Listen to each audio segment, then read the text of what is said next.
الحمد لله رب العالمين والصلاة والسلام على سيد الأنبياء والمرسلين وعلى آله وأصحابه أجمعين. نو چې پرون خو لږ زه په منډه تللی ما نو چې ستاسو سبق به یاد شوي که نه پرون مې د نه ځان خلاص کړی یاد شوي وی نیمه ګنټه پرون او دا 3 پاوندن مې د له وخت هم ضایع کړ نو خفه نه شئ تاسو زه بیا ډېر تنګ وم چې دې ځای نه لاړم بیا هسپتال ته بوتلم بیا آی سی یو کې داخل کړم بیا مې 6 غنټې په هغې کې تېرې کړې بله ډریپانې راته وښوي نو بیا الحمدلله خدای پاک ښه کړ په دې معده مې بوج و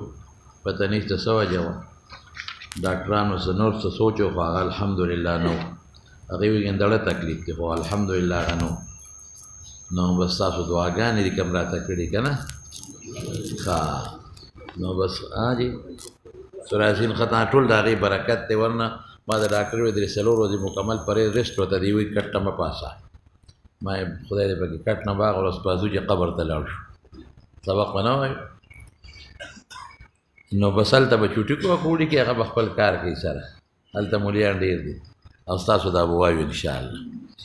نن خو بلکل داسې یم چې لکه هېڅ تکلیف نه ستاسو دعاګانې دي انشاءالله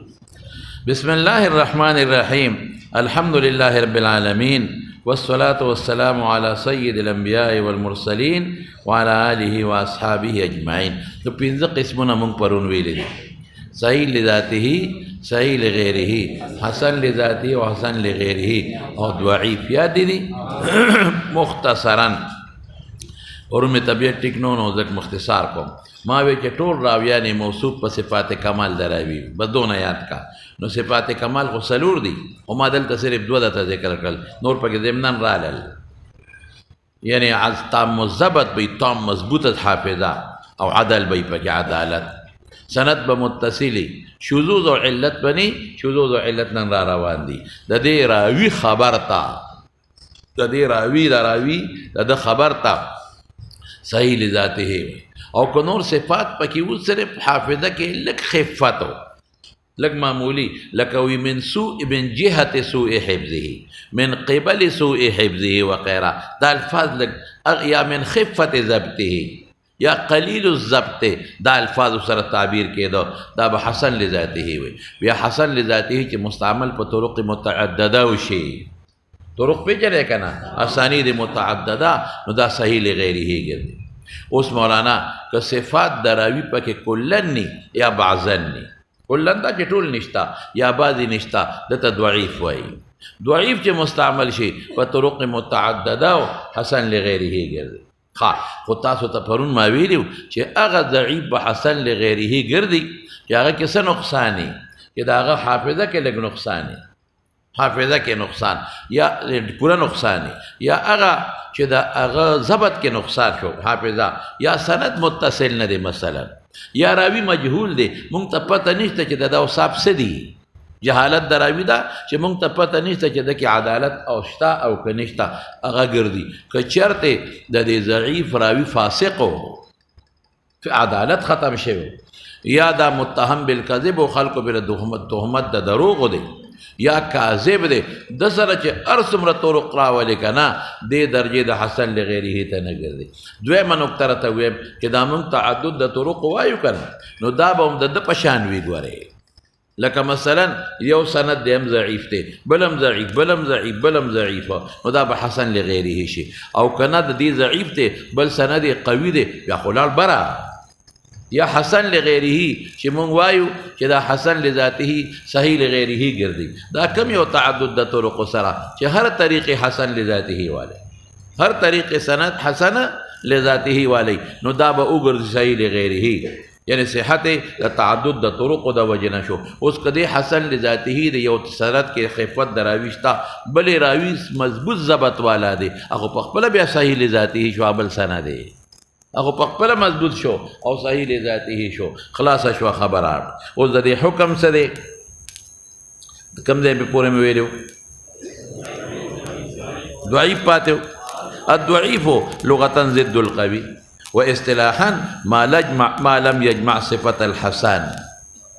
چې د حسن صفات پکې نه بفقد شرط من شروطه هر یو شرط پکې مفقود شو شرحه ان يكون راو من رواته فاسقا فاسق سره عدالت ختم شو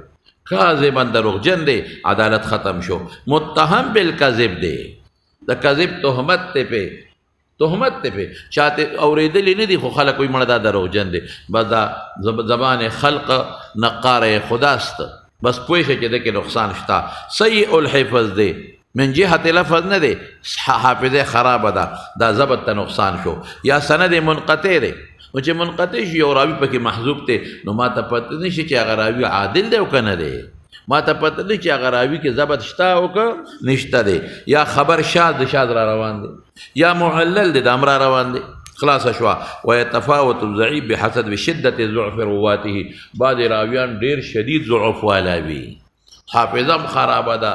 او فسق هم پکې راغلی دی او خفت د صرف حافظه کې فرق دی نور فاسق نه دی منه الضعيف ومنه الضعيف جدا مثاله ما أخرجه الترمذي من طريق حكيم الأسرم عن طريق سند توي عن أبي تميمة عن أبي هريرة رضي الله تعالى عنهم عن النبي صلى الله عليه وسلم قال من أتى حائزي سره جماع په حالت د حیض کې او امرأة في دبرها یا لواتته او کد خپل خد سره یا بل خد سره او کاهنا یا کاهن لراغي فقد كفر بما أنزل على محمد صلى الله عليه وسلم ٹھیک شو قال الترمذي لا نعرف هذا الحديث إلا من حديث حكيم الأسرم عن أبي تميمة الهجيمي وی موږ دا حدیث نه پیژنو مگر حکیم اسرم د ابو تمیمه هجیمی نه نقل کوي یعنی حکیم اسرم په متفرد دی بل مرګری نشته دا ابو تمیمه هجیمی په شاګردانو کې صرف دا یو شاګرد دی چې هغه حکیم اسرم دی بل نشته کبل وی او هغه ثقه وی بیا هغه متابعو خو بل نشته دقه یو دی او دی ضعیف دی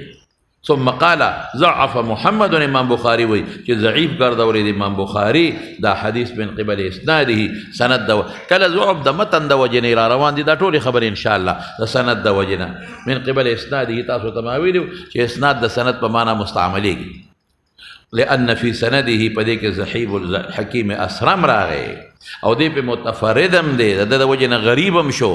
هذا بالمرقري نشتا شقويشي وقد ضعف المحدثون ضعفه ذات ضعيف ويلده منهم كشاوة ضعيف ويلده حافظ ابن حجر قال غوي فيه لين من السادسة شپږم نمبر کې لاندې دا درجات په تویم صبر کوا لین نرم دی دا لین سره پر استعمالي پښتو معنا نه ده ضعف د پاره بدی پار چې اعتماد کوي احادیث کمزوري دي بس دا خپل اصطلاحات دي حکم یې څه دی اوس د ضعیف مولانا صاحب زمونږ ډېر علما نن سبا د مناظرو په بازار کې بس د حدیث د رد دپاره دا مضبوطه دغه استعمالي چې دا حدیث ضعیف دی د هغوی دا خیال دی چې ګنې ضعیف حدیث دی په ډیران یې غورځوه ضعیف حدیث دی بس دا د میدان نه وباسه نه داسې نه ده دا ضعیف خپل اقسام دي کدا د ضعیف قسم موضوع بالکل نه معنا بلکې بعض علما موضوعی ته حدیث د ضعیف قسم هم نه دی ویلي مستقل قسم یې ګرځوي کدا متروکو بالکل نه معنا کراوی فاسقو بالکل نه معنا زم نه معنا لیکن بعض وخت یو حدیث وی او دراوی ضبط کې به نقصانی حافظه به کمزوری په اول ځوانه کې به حافظه مضبوطه و وروسته به غریب کمزوری شي حافظه به کمزوری وي نو دا حدیث ضعیف په دې عمل کولی شي داسې نه چې ګنې مطلق حدیث ضعیفه دی او ته د موضوعي حکم ولا ورکې مطلق حدیث ضعیفه دی او ته وغورځې او ته پې عمل نه کې دا چام نه دی ویلې په سلفو کې دا دې زمانه کې بعضې خلک وایي بس دا حدیث تا نه تپوس به وکړي دا حدیث څنګه دی دا ضعیف دی ولې زه په مدینه شریفه کې ناست وم نو هغې چې دی دا لاس چې په دعا کې پورته کړي نو په مخ باندې نه راکاږي بعضې عرب بس دعا هغې دې ته وي چې لاس پورته کا په وجه نه راکاږي نو یو بابا و مونږ به ورسره جماعت یې کوو ډېر نیک سړی و الله دې وبخي عربي و او ما سره ډیره زیاته مینه وه روژه به مونږ هغه سره ماتول هغه خپل درستخان به خورو او د روژه ماتې نه پس بیا ما پسې هلک راولېږه چې مونږ سره روټۍ وخورو نو هغه باندې دلته تپوس وکړه چې دا هل تمسح الوجه بالیدین ام لا بعد الدعاء؟ ما وی نعم. نو زر یو بله لک یو مولوي صاحب ناستو هغه وی فيه حدیث ضعیف، په دې کې حدیث ته خو حدیث ضعیف دی. خبره په ما بدو لګېده. ما وی بېشکه د ترمذي روایت په دې کې شته، د ترمذي یو روایت دی په دې کې چې کان اصحاب رسول الله صلی الله علیه وسلم يرفعون ایدیهم فی الدعاء ثم يمسحون بهم وجوههم. بالکل دا ضعیف دی زمانم، خو دې کې نور مضبوط روایت شته که نه؟ په شمایل ترمذي کې روایت دی هغه مضبوط دی چې عائشہ صدیقه فرمایي کان رسول الله صلی الله علیه وسلم اذا رفع یدیه فی الدعاء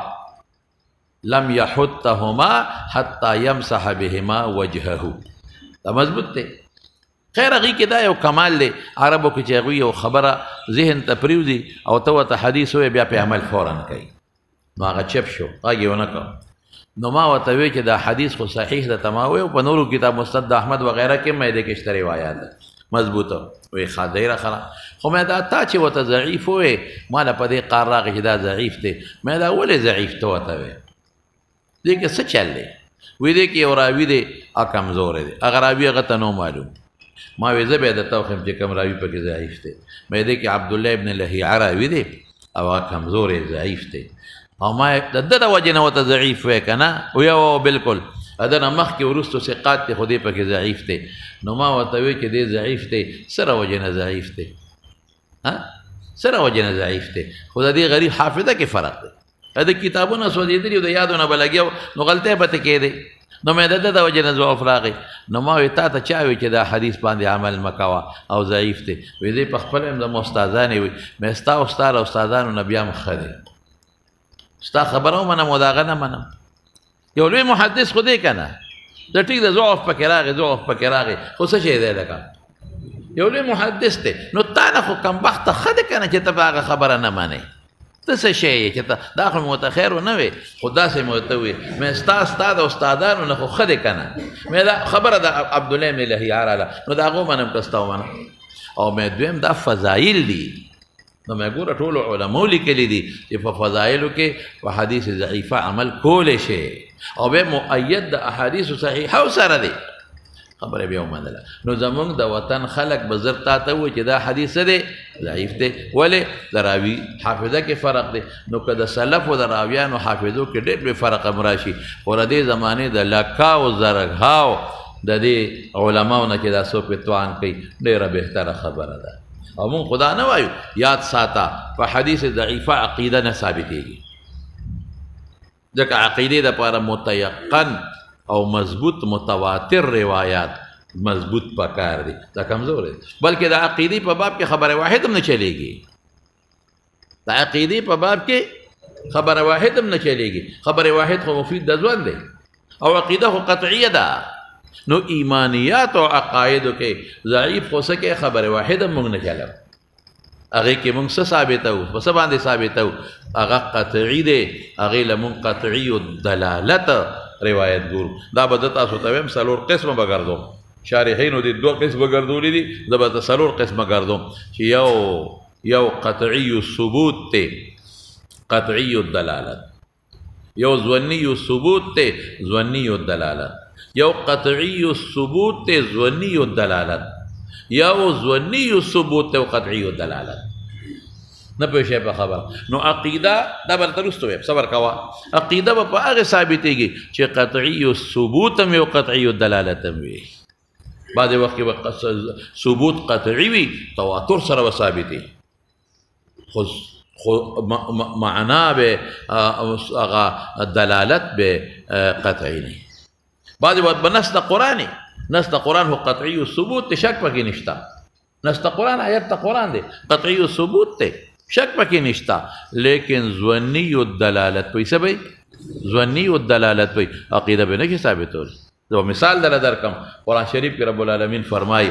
والمطلقات یتربصن بانفسهن ثلاثه قروء. دا اوس قطعي الثبوت دی. قرآن نص دی که نه؟ انکار کولی شي چې دا په قرآن کې نشته؟ نه، انکار دی کو کافر به شي. قطعي الثبوت خو ظني الدلالت په معنا د حیث.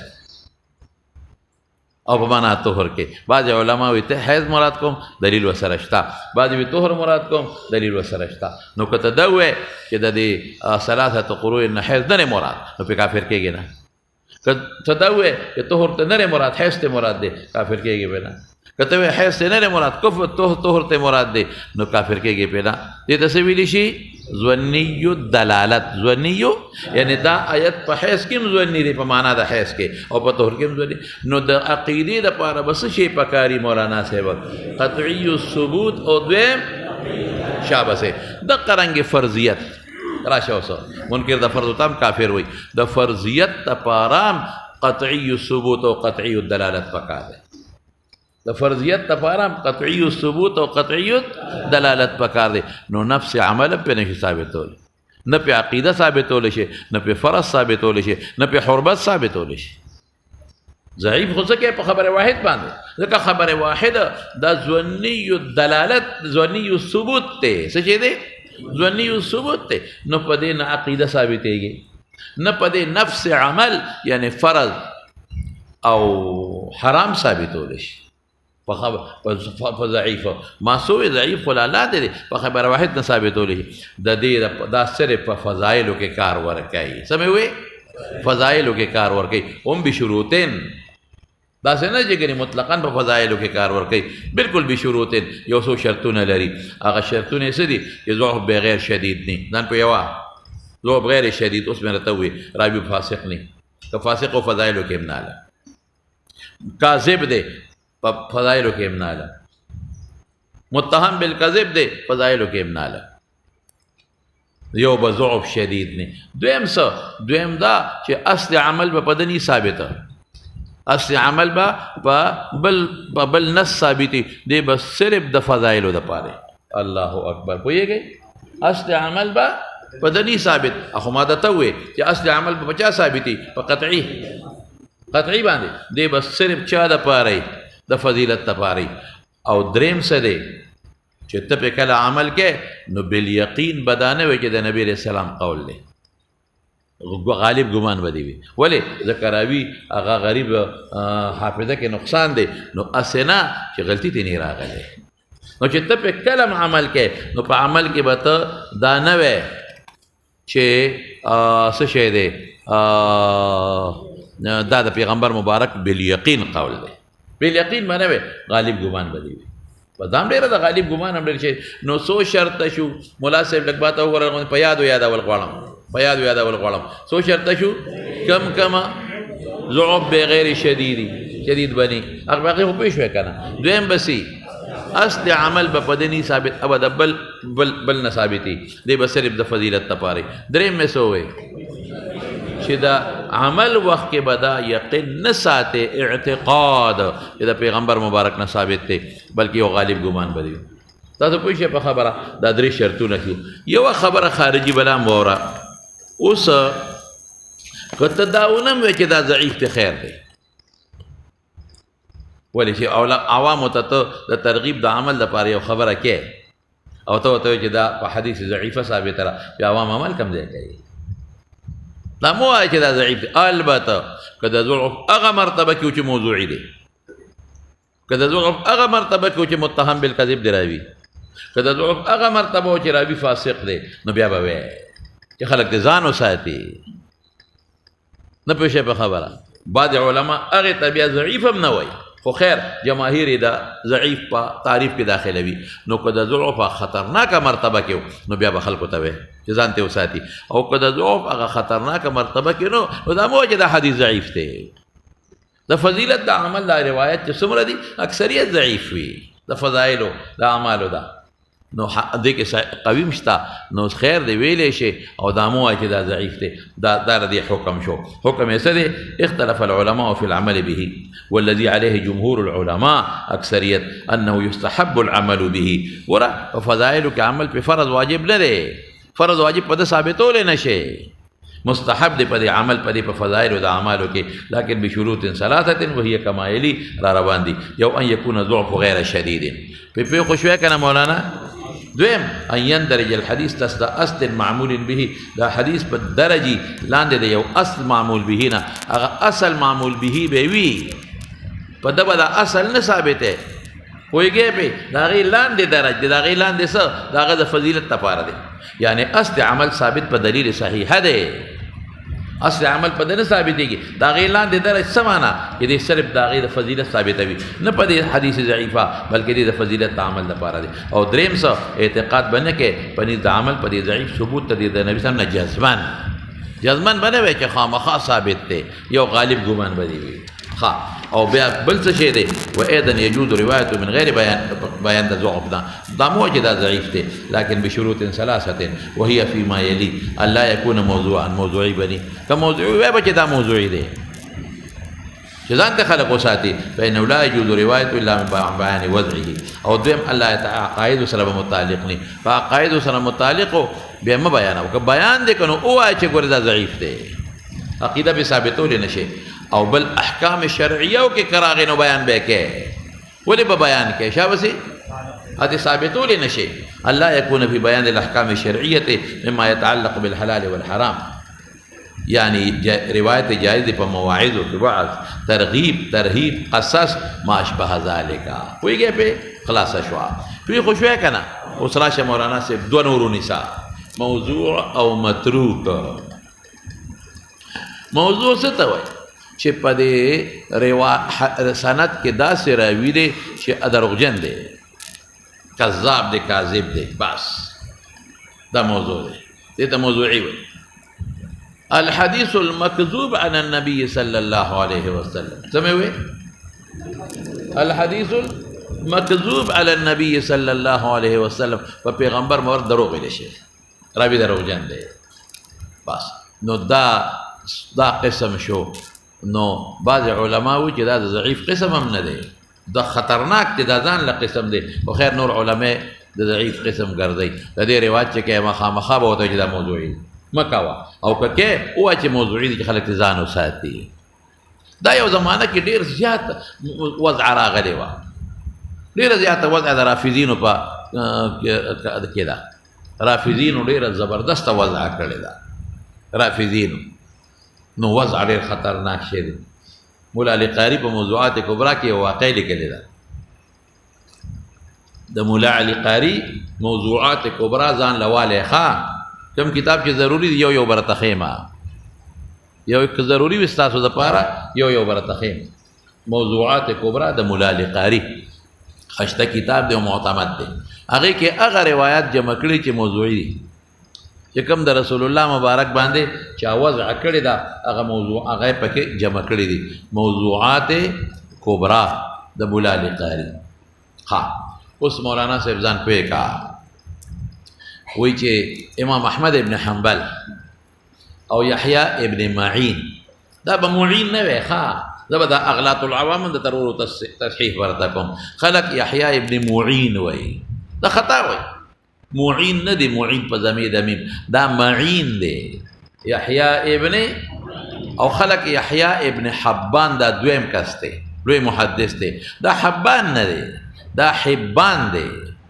یحیی ابن حبان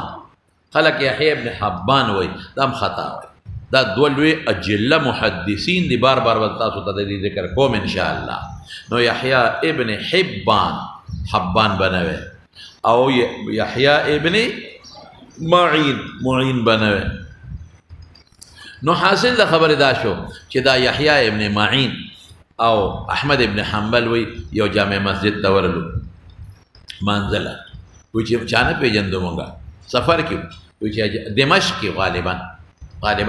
دا دمشق لفظ نه یې دی وی الته یو واعظ د مون نه پس تقریر شروع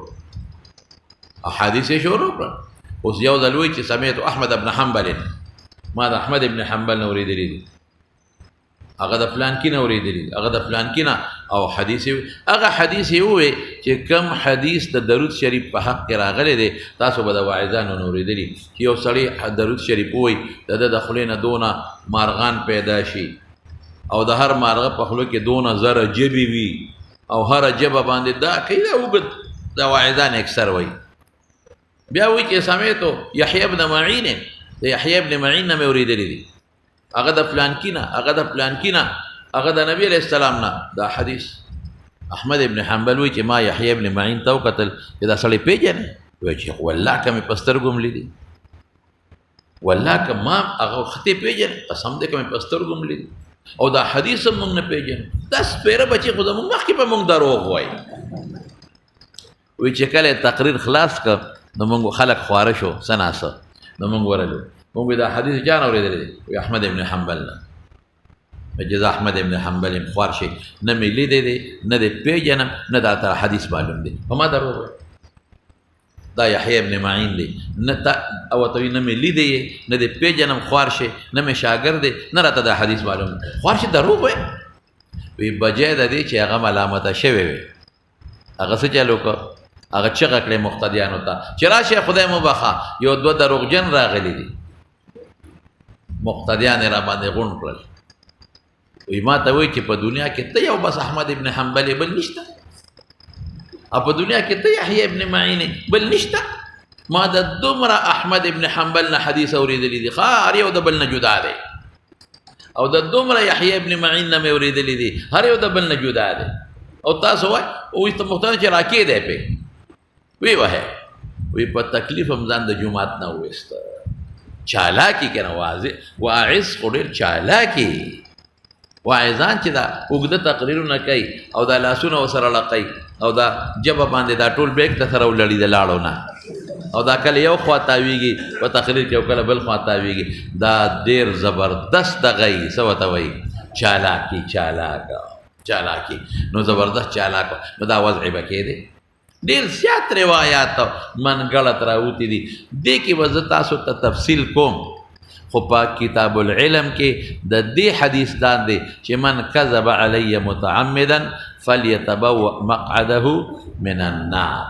هغه کې برته پورا بست کوم ان شاء الله دې کې پورا د یو ورځ دوه ورځې سبق دی الته په کې نورې خبرې کوم نو موضوع څه ته وایي ښه نو دې ته موضوع وایي ما ته ګوره الحدیث المکذوب یاد کړئ الحدیث المکذوب علی النبی صلی الله علیه وسلم او دویم دی متروک څه ته وایي چې په سند کې یو راوي دی متهم بالکذب دی متهم څه معنا چې خلکو په تهمت دی چې دا دروغجن دی نور په حدیثو کې دروغ ثابت نه دی حدیثو کې دروغ دی ثابت نه دی او متهم بالکذب دی دنیایي خبرو کې دروغ ویلي دي الکه چې دنیاوي خبرو کې دی دروغ وای نو احتمال لري د پیغمبر په حدیثو کې راته دروغ چته نه وای ګوره دونه احتیاط زموږ علماء کړی دی چې په سند کې راوي معمولی غوندې تهمت د دروغ دی د متروک کړی دی لري کوا او دا موضوعي پسې دویم نمبر قسم دی په دې بالکل عمل نه کوي دا زمونږ د فقه چې مسائل کوم استری شوي دي قرآن او سنت نه او عمل په سنتو دې کې علماء ډېر لوی چانبین کړی دی دې کې ډېر لوی تحقیق کړی دی نو راځه اوس لغتن من وضع الشیء حته دا شی لاندې کړ سمي بذلك ولو موضوع وي لانحطاط رتبته رتبه لاندې ده او اصطلاحا هو الحديث المكذوب على رسول الله صلى الله عليه وسلم سواء كان عمدا فقصدا دروغ وي او په خطا شي که خطا شو نو صرف دومره ده چې دا غریب ګناهګار نه دی نور عمل خو به نشي کولی ښه مثاله ما وضع مامون بن احمد الهروي مامون ابن احمد الهروي او حدیث ویل دی يكون في امتي رجل دما په امت کې به نبی رسول الله فرمایي غوړه دما امت کې به یو سړی وي دا غنو به محمد ابن ادریس وي دا د امام شافعي نوم دی محمد ابن ادریس د امام شافعي نوم دی ازر على امتي من ابلیس دما په امت ته به د ابلیس نه زیات مضر وي ابلیس به دومره ضرر خلکو ته نه رسي لکه دې چې رسي الکه دا اوس ګوره څونه خطرناکه خبره کړې ويكون في امتي رجل او دما امت کې به یو سړی وي دا غنو به ابو حنیفه هو سراج امتي د امت د پاره بډی وای موضوعي دي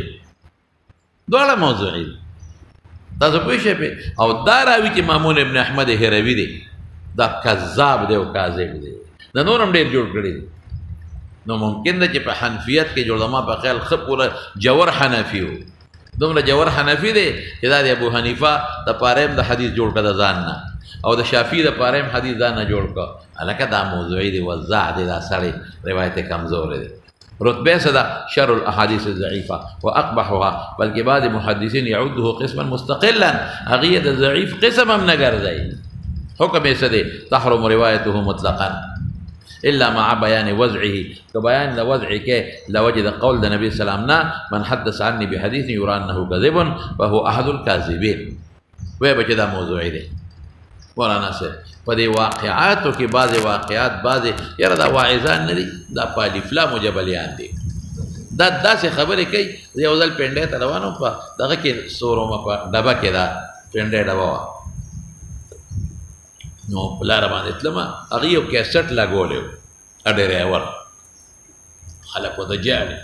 یو واعظ دی، نوم یې راته نه علم، په خوږ اواز لګیا دی، نوم یې راته نه علم، په ډېر خوږ اواز لګیا دی او د نبي علیه السلام د وفات قصه کوي او دا خلک ورته ټول جاړي. مړه موږ یې مو جړو، دروغ وایي خو موږ یې مو جړو، داسې خوږ اواز سره. نو څه وایي؟ وایي چې کله رسول الله مبارک وفات شو نو حضرت ابوبکر صدیق ډېر خفا و، نو اسویلي به یې کول. اسویلي پېژنې که نه؟ نو داسې اسویلي کول چې چت تور شوی و د کوټې، چت یې سوځولی، او داسې اسویلي یې کول چې په اولټو کې د زړه او د اینې قطرې راغورځولې، په اولټو کې د زړه او د اینې قطرې راغورځولې. دا دروغ. چت تورېږي او سوځېږي نو ژبه ولې نه سوځېږي؟ او دا کوم ځای کې راغلی؟ او چې اینې قطرې په اولټو کې خو اول راځي نه، د اینې نه لاره نشته خولې ته، او نه د زړه نه لاره شته، رګونه شته لارې نشته. او دا دی چې اینې قطرې دې وغورځولې او زړه قطرې دې وغورځولې، سړی جمدی کوم ځای نه پاتې کېږي. نو مې اوس په دې ډبه کې بعضې ډاکټران به ناست دي، کوئی خلک به ناست دي، نو هغوی به دا ګمان وکړي چې یاره دا دین دی، چې دا خبره دروغ ده، نو نور به کومه رښتیا شي. د دې ظالم د دې خبرې د وجې نه به دا خلک یو ډاکټر که دا اورېدل، خو بو چې حدیث دی که نه، خو بو چې دا هم صحابه مونږ ته را رسولي دي که نه، دې ملا خو صحابي نه دی لیدلی او نه ابوبکر لیدلی دی، نو وایي به چې ټول دین دغسې دی. نو دا خطرناکه خبره ده، ډېره خطرناکه خبره. او په خوږ اواز لګي او خلکو ورته ژړل. نو واعظان پرېږدوه. خبل د کوهاټ نه یو ځل را روان وم، که د انګونه را روان وم، په پلینکوچ کې را روان، هلته مو پلینکوچ والا کیسټ لګولی دی. یاره هغه د ظالم بچي، اوهو هغه خو د کفر خبرې کولې، بلکل د کفر. یو پیغمبر یادو، نوم یې نه علم، هسې په بېادبۍ کې راځي، وایي د هغه بیبي وه، نو اولاد یې کېده، نو دوه بچي برخ کېدل، نو په خېټه کې یو بچی دی بل ته وایي زه مخکې وځمه، او دی بل بچی دی بل ته وایي چې زه مخکې وځمه. وای وای وای وای وای وای وای وای مې تا به مولا ما له خدای په ګوتو راولي که ورانه ولي چې دا خښته اوچته کړم په دا مازدیګر دی ووامه چې ته د پیغمبر د بیبي او د پیغمبر خوار شې دومره توهین کې.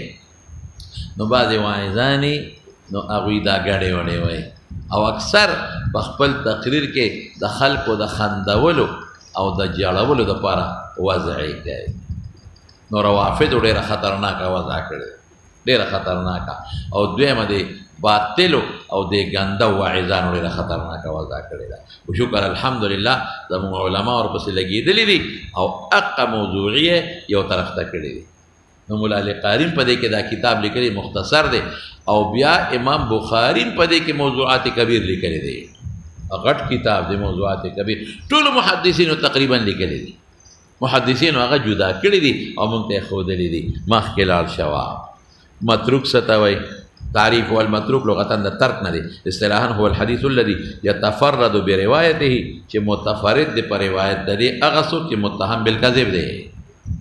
متفرد څه معنا؟ دغه بل ملګري نشته. که بل ملګري پیدا شو هغه متهم بالکذب نه دی، بیا معنا ما یا لکه پوهېږئ په خبره یتفردو باندې خو پېښ شوی که نه، دا یو کس پې دی او دی متهم بالکذب دی. او که بل ملګري پیدا شو بیا خیر دی. او یا حدیث مخالف د قواعد و معلومو فی الدین نه وي. قرآن یو څه وایي دی بل څه وایي، حدیث صحیحه بل څه وایي او دی بل څه وایي. نو څو تعریفه شو؟ ما ته ګوره یاد کوه. موضوعي څه ته وایي؟ الحدیث المکذوب علی النبی صلی الله علیه وسلم، حکم خو پېژنده که نه. او متروک څه ته وایي؟ دو تعریفې شو یو دا چې په سند کې یو راوي وي چې متهم بالکذب دی دویم څه ووې روایت مخالف دی د قواعد معلومه فی الدین نه په دین کې کوم قواعد مونږ ته ښودلی شوي د قرآن او سنت کې هغې نه مخالف دی فائدہ يدخل في هذا النوع داخل دی په دې نوع کې خبر د هغه چا چې معلومي په دروغ فی کلامه مع الناس خاصتا چې حدیثو کې دروغ نه دی ویلي او په معاشره کې یو بل سره دروغ وایي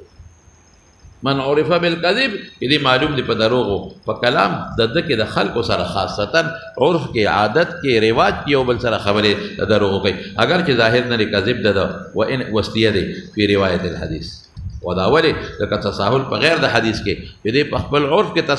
تساهل دا چې پروا نه ساتي چې دروغ مې وکړي رښتیا مې وي مرګرو سره تجارت کې ښځې سره بچو سره دوستانو سره تساهل کوي په خبرو کې تساهل پېژنې که نه چې دروغ مې وکړي رښتیا مې وي پروا نه ساتي قد یجر الى التساهل فی الحدیث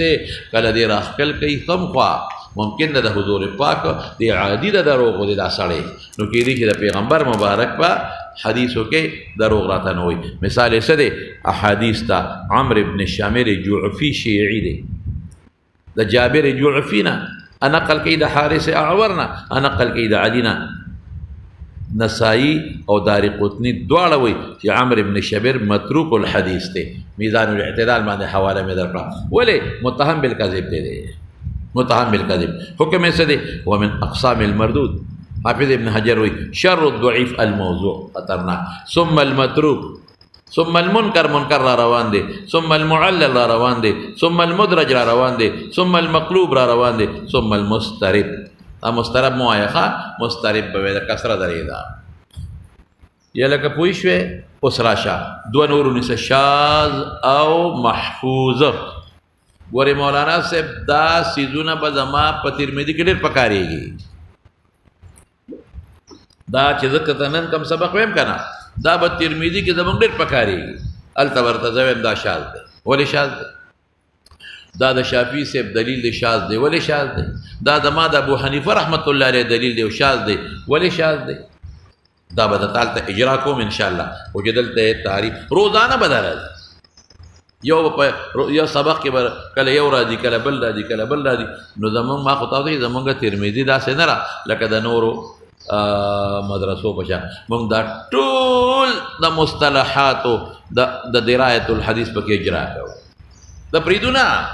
او چې څومره دلایل دي زمونږ د امام صاحب دی ولې نشي زمونږ د فقه حنفي بعضې دلایل دي او زه به درته وایم چې دا کمزوري دي د فقه حنفي بعضې دلایل دي زه به ثابتوم ولې که سبا چا سره کېناستې او هغه درته وایي چې دا کمزورې دي نو ته وایي چې ما خو د خپل استاد نه اورېدي چې مضبوط دی نو زه به بیا دروغجن شم او ته به هم ملامته شې نو قوي شته که نه قوي به ذکر کوو که نه چې کوم مضبوط دی نو شاذ او محفوظ وپېژنه مولانا ما ته غوږ کېده اوس په یادو باندې وپېژنه شاذ څه ته وایي چې ثقه مخالفت کوي د ارجح نه ثقه مخالفت کوي د اوثق نه ثقه مخالفت کوي د ارجح نه بس دومره وپېژنم کافي دی چې ما ویلو چې صحیح هغې ته وایي چې شذوذ به پکې نه دی په خپله ثقه دی هلکه ثقه خو ما ویلی و چې عدالت او ضبط پکې وي ثقه څوک دی من یجمع بین العدالت والضبط ثقه مخالفت کوي د ارجح نه ارجح څه معنی هغه چې د مخالف کم دی هغه د ده نه پس عدالت کې مضبوط دی اوثق دی اوثق هغه د ده نه په ضبط کې مضبوط دی نه پوه شئ په خبره ثقه څه ته وایي عدالت او ضبط پکې وي یاد لري دا هغه بل د ده نه په ضبط کې مضبوط دی هغه بل د نه په عدالت کې مضبوط دی یعنی دې ثقه هغه اوثق دی یادا چې هغه بل هم ثقه دی او دې هم ثقه دی خو د هغه طرق متعدد دي د هغه نور ملګري شته د هغه نور اسانید شته نو ما ځکه اوثق لفظ ونه وي ارجح مې وې نه پوه شئ په خبره ثقه مخالفت کې چا نه ارجح نه ارجح څه معنی یا هغه اوثق دی د نه مضبوط دی هغه بل راوي او یا د هغه طرق متعدد دي ښه خو دا به څنګه مخالفت دي دا به داسې مخالفت دي که په دې ثقه والا روایت عمل کې هغه پاتې کېږي که په هغې عمل کې دا پاتې کېږي تطبیق نشي کولی که په دا عمل کې دا ثقه والا باندې نو څه چل کېږي هغه اوثق هغه ارجح والا پاتې کېږي په هغه عمل نشي کولی او که په هغه عمل کې دا نه پاتې کېږي په دغه عمل پاتې کېږي دواړو باندې عمل تطبیق نشي کولی نو بایزینو کې به درته تطبیق بیا کومه دا به راشي چې د دوه روایتو منځ کې تعارض راشي موږ به څه کوو په دې کتاب کې مې راته هغه مبحث هم لیکلی دی پاتې نه دی انشاءالله ستاسو ټول مباحث چې کوم ضروري دي همې درته په دې کې جمع کړي دي نو څه تطبیق نشي کولی اوس دا شذوذ دوه قسمه دی یو په متن کې دی یو په سند کې دی شذوذ دوه قسمه دی یو په متن کې سند کې دا راوي اختلاف کوي دا ارجح یا په متن کې اختلاف کوي د چانه دا ارجح خدا چې مو چې په یو عمل کې په بل نشي کولی دا متن سره لګيږي دا سره نه لګيږي چا سره لګيږي متن سره لګيږي اوس براشه مولانا صاحب دا د شاذ روایت دا ثقه روایت دیتا با شاذ ویما د ثقه روایت به ویما شاذ او دا ارجح غي تبسو ویما محفوظ دا شاذ شو هغه محفوظ شو نو خپل تا ته پته لګي چې دا شاذ او د محفوظ مقابله راشي نو چاله به ترجیح ملاويږي اوس خو پېښ وکړ دو زور پسې تعریف هو دو نور موای چې خبر آسان شي منکر او معروف دو نور منکر او ضعیف مخالفت کوي د ارجح نه د ثقه نه دلته ثقه مخالفت کوي د ارجح نه هلته بس مخالفت کوي ضعیف مخالفت کوي د ثقه نه یا د ارجح نه د ضعیف هغې ته به منکر ویما او د ثقه او د ارجح هغې ته به معروف ویم نو ته خپل فیصله وکړه چې د منکر او د معروف مقابله راشي چاله به ترجیح ملاويږي معروف لا خلاص شو الشاذ تعریف لغتا من شذ یشذ یا شذ یشذ ضرب یضربهم د کسری د شین سره او شذ یشذ ونصر ينصرهم من انفرد شذ معنا انفرد ځان لشو سمي به ذکر منفرد د جماهیر نه دی دا ارجح نزان لدی اصطلاحا ما وراه ثقه مخالفا ثقه مخالف لمن دا هغه چا چې هغه ارجح دی ردل هغه سره وجه ارجح دی لمدید ضبط دا حافظه شتا دام ثقه دی اته زیات دی یا کثرت عدد دی یوازې دی اډیر دی او غیر ذلك من وجوه الترجيح را بشي الترجيح وجوهات پرته مداسه مخالفت تصل دی مرد ما رواه الارجح چې پرت کیږي په دا عمل کې ارت کیږي او که په هغه عمل کې دیرت کېږي مقابل محفوظ دی شذوذ په دوه قسمه شذوذ في السند او شذوذ في المتن مثال د شذوذ في السند ما رواه الترمذي والنسائي وابن ماجه من طريق سند ابن عيينة دا سفيان ابن عيينة دی هغه نقل کړي د عمرو ابن دینار نه انا نقل کړي د اوسجنه انا نقل کړي د ابن عباس نه یو سړی وفات شو په زمانه نبی اسلام کې ولم يدع وارثا الا مولاه اعتقه وارث یې پرې نه خو یو مړی یې پرې خو چې د آزاد کړي وغیرہ دا حدیث برازی په ترمذی کې بیا ترمذی کې هم دلته به تفصیل وي وصله ابن عيينة سفيان ابن عيينة موصول ګرځا ولې موصول څه معنا رسول الله مبارک ته رسول دې ټول راویان ذکر کړی دي موصول څه معنا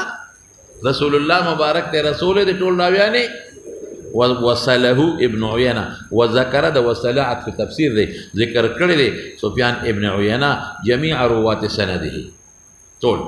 وكذلك تابع متابعت کړی دی هو د ابن عيينة فوصل د ابن جريج هم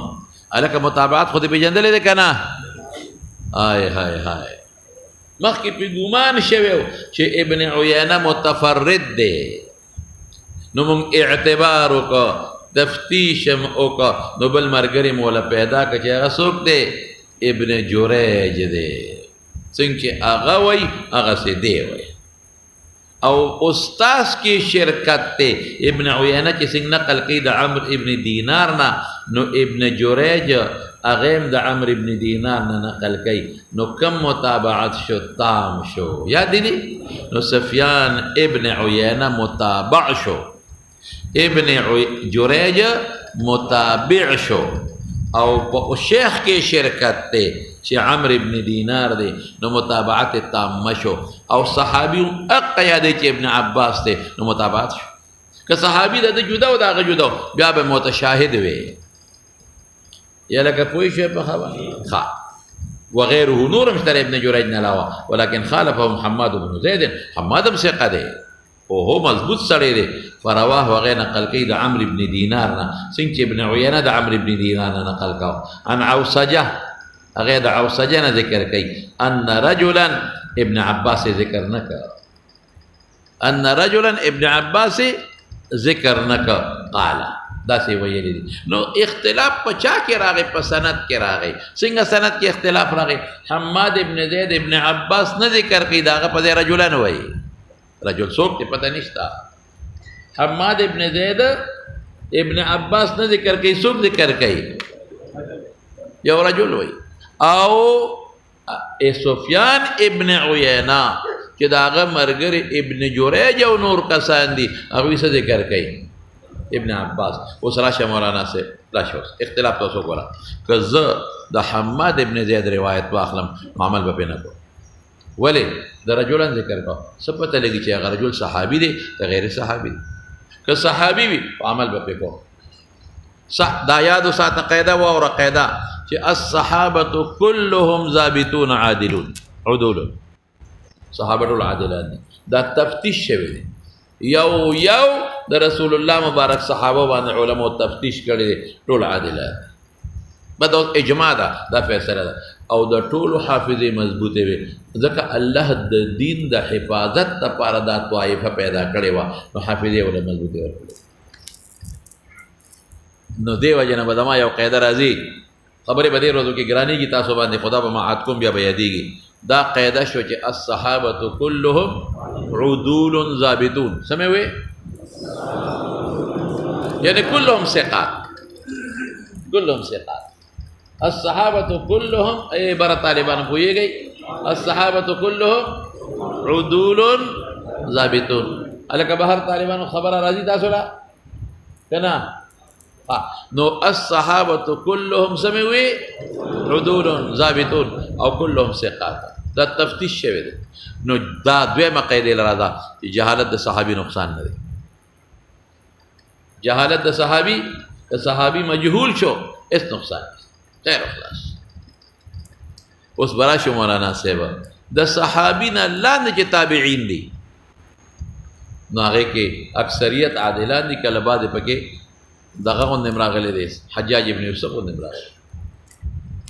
بعد پکې مروان ابن حکم غوندې راغلي را بشي ان شاء الله ته براوي چې د مروان روایت بخاری کې ولې دي جواب بال تکو بعد پکې عبد الملک ابن مروان غوندې راغلي دي اخو ظالم دي بعد پکې عمرو ابن سعید غوندې راغلي دي اخو ظالم دي اوس بس کو نو اکثریت د تابعین دا ثقات دي اکثریت عادلین دي او که پیغمبر خیر القرون قرنی ثم الذين يلونهم ویل ما په اعتبار د اکثر ویلو یاد دي بعد پکې ظالمان هم تیر شوی تابعین دارنګه تابعینو کې خو بیا ډیر پکې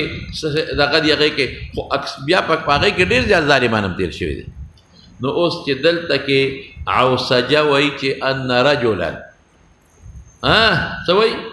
ان رجلا سپته لګي چې صحابي دي که تابعي دي سپته لګي اوس ګوره او تابعي خو ما که صحابي خو ټیک ده او که تابعي وي نو باغه خو د اعتماد نه پاو ظالم کېته فاسق کېته او سپته لګي چې ان رجلا تابعي نه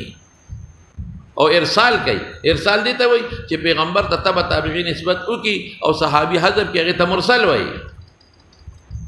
یا خدای پوه نشي په خبره په حاصل د خبره څه شو حماد ابن زید رجلن وایي ما ته پته نشته چې دا رجل صحابي دی عمل وکوم او که تابعي دی عمل به نه کوم او که تابعي دی نو بیا خود څوک غورځولی دی او مې صحابي غورځولی دی او مې تابعي او که تابعي وي نو صحابي یې غورځولی دی نو مرسل به ته وي مرسل را روان دی مرسل تعریف نو په دې وجه په هغې عمل نه کوم د حماد په روایت نه وکړو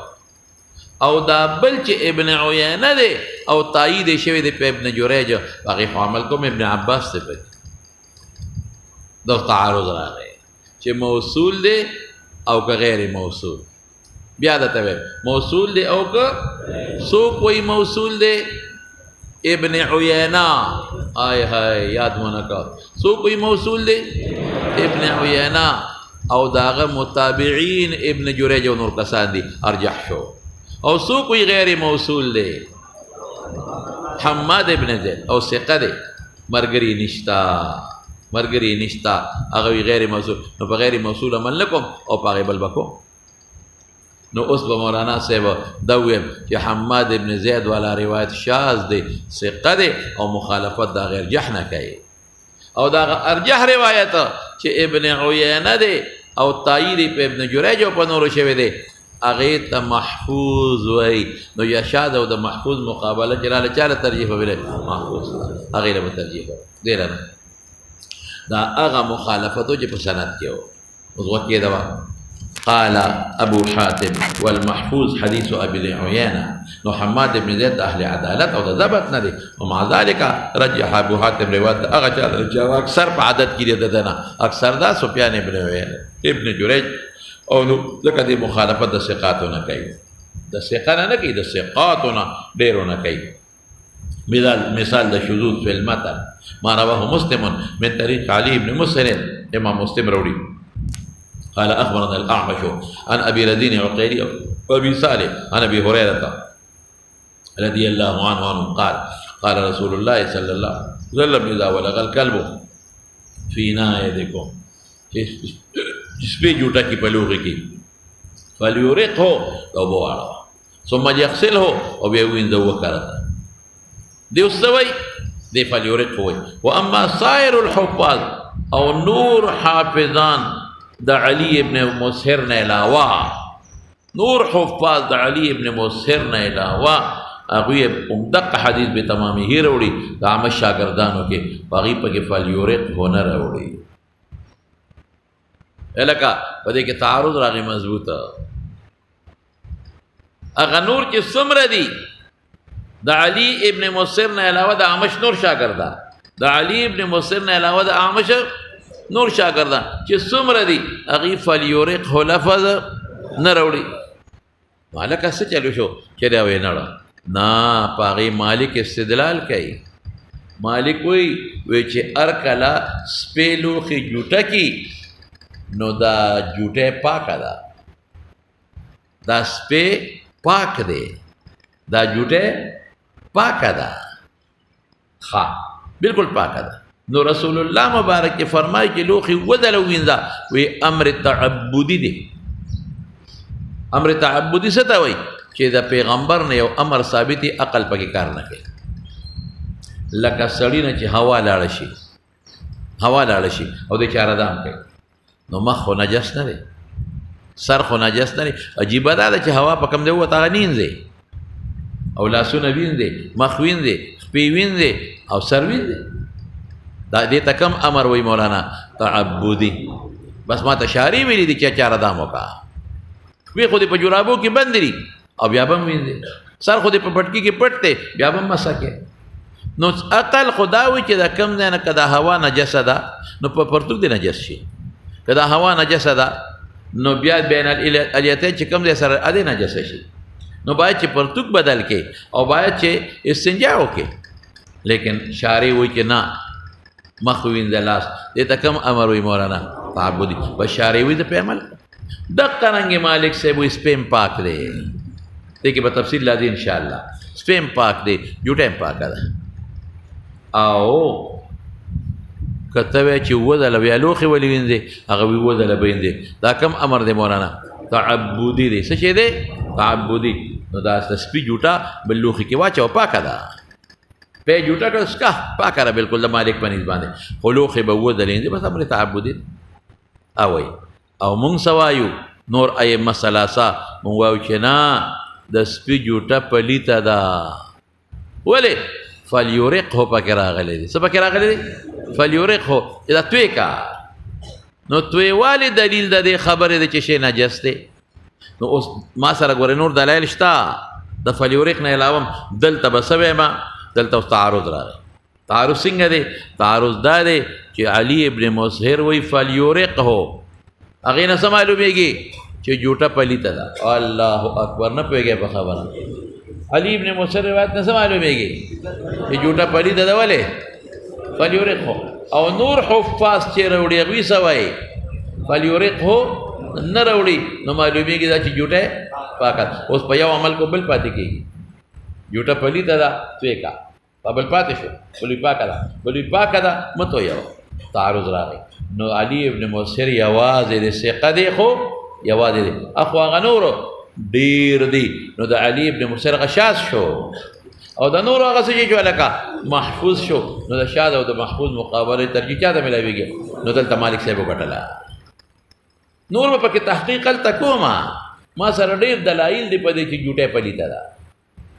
ما سره یو دلیل نه دی ما سره ډېر دلایل دي چې جوټه پلیته ده او مالک سره بلا دلایل دي او امام بخاری دلته میلان مسلک ته مالک ته دی امام بخاری دلته میلان مسلک د چاته دی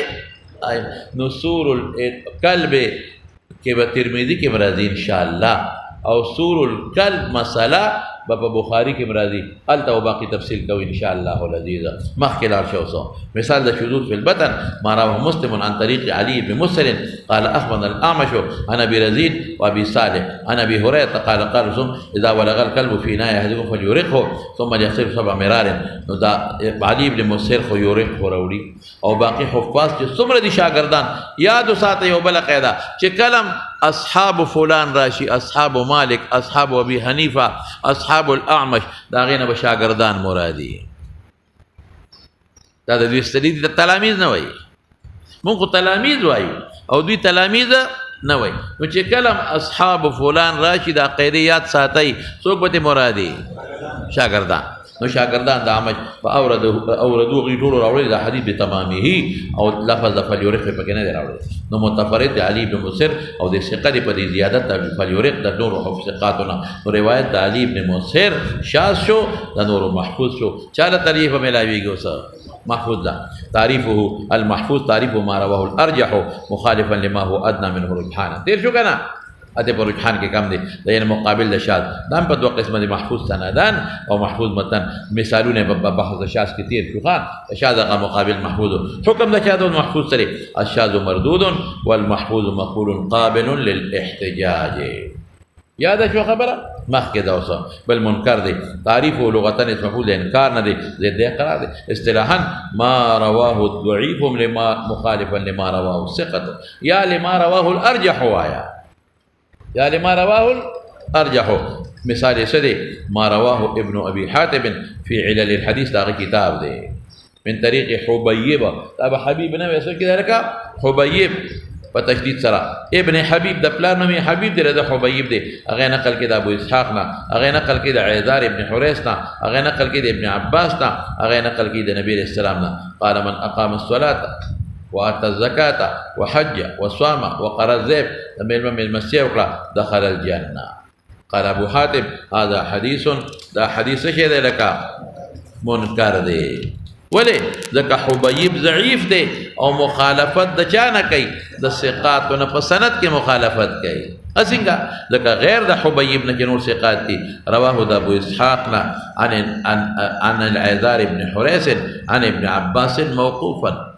نو هغه مرفوع د پیغمبر قول دی شابسه او حبیب سوی د ابن عباس قول دی اغه نور چې دي اغه ثقات اغه وی د چا قول دی لکه د رسول الله مبارک او حبیب سوی لکه ابن عباس نو کله ابن عباس قول شي نو تایید له پیش کول شم دلیل پر نشم نه وي او دا خو ضعیف او دا خو اصل د دخول د جنت خبره ده نو د حبیب هغه تسوی لیکيږي منکر وایا منکر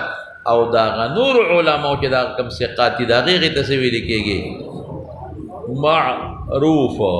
نو چاله به ترجیح بلاویږي خلاص شو نو حدیث و روایت د نور ثقاتو حدیث موقوفه په ابن عباس معروف دی او حبیب هغه د پیغمبر قول ته نه دی هغه موصول ذکر کوي منکر دی معروف لغتا من عرفه اصطلاحا ما رواه ثقه مخالفا لما رواه الضعيف مقابل د منکر مثال ما مر فی باس المنکر حکم د منکر او د معروف معلوم دی منکر مردود دی او معروف دا مې صرف د شذوذ په سند مثال درکو د شذوذ دا شذوذ نه د منکر په سند مثال مې درکو او د منکر په المتن په ترمذی کې را روان دي زوسه معلل ځان په کوم مولانا صاحب معلل دیکھیے یو خبره تو کما بعض حضرات دیتا معل وی او بعض وتا معلل وی نو زدواله ته اسم مفعول دي اعلنا معلل انقصه واظهر فيه عله ونقصا نو دا معلل شو نو دا دي اصل کې اسم مفعول سره دی لکه معل اصل کې عل مجرد وهو القياس الصرفي المشهور او دا لغه فصیحه ده لیکن تعبیر په معلل د اهل حدیث نه جاء على غیر مشهور في اللغات ها معلل اوس معلل اسم مفعول ده عللنا دي تعلل معنا جدا ده بیا علل معنا الهاه ومنه تعليل الام ولده چې مور بچي غرزي یا لکه پويږي نو اصل معلل نه ده معلل معنا یو شی غرزول او مجرد نه چېواله نو نقصان پیدا کول نو دغه نقصان دی نو پکاري چې معل وتوایو سو وتوایو لیکن محدثین وت معلل وي اوس کله معل وي خلک بدر پورې خان دي قیاس